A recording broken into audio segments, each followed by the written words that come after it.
Here with reaction, former White House Chief of Staff Mark Meadows, along with JustTheNews.com founder, editor-in-chief John Solomon. John, start with you with the news part, then we'll get to Mark with analysis. Yeah, listen, first off, you find out today that there is written evidence that Michael Sussman lied. He texted the FBI and told them I wasn't working for a client when he, in fact, was working for Hillary Clinton and dumped this dirt. But here's the big news. He called what the Clinton campaign, the law firm, the researchers, Fusion GPS, did a conspiracy for the first time. He called it a joint venture to get all this information flooded into government agencies, try to get Donald Trump investigated on false allegations. It's the first time Durham's used the big C word.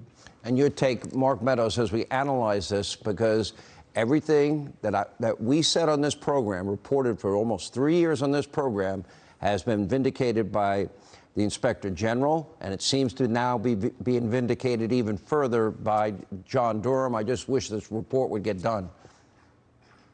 Well, I think all Americans want the report to get done, but we want him to be thorough. And one of the things that you mentioned, you and John Solomon both had covered this for almost 3 years. There's a couple of other nuggets that we need to look at. The date of this particular text message came at a very critical time when there was all kinds of other things with the Steele dossier, parts of it coming out.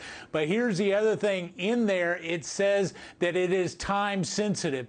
Why would this information be time sensitive if it didn't have a political narrative, or if it wasn't attached to perhaps another FOIA request? I mean, you know, where we're actually going in and looking at information and looking at where we actually go with this particular investigation. A real problem. All right. What else? Where do you see this headed, John Solomon? Because you've been at the tip of the spear, along with Mark and so many others. Yeah, listen, we couldn't have done it without people like Mark Meadows in Congress, Jim Jordan, Devin Nunes.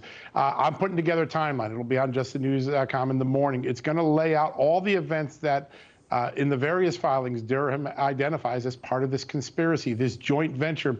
When you put the word conspiracy. Now, will it get to the top, John? We only have about 20 seconds. Well, there's a tweet from Hillary Clinton mentioned in today's thing. If she tweeted out false information, she's part of that conspiracy. Amazing stuff. All right, John Solomon, Mark Meadows, thank you both.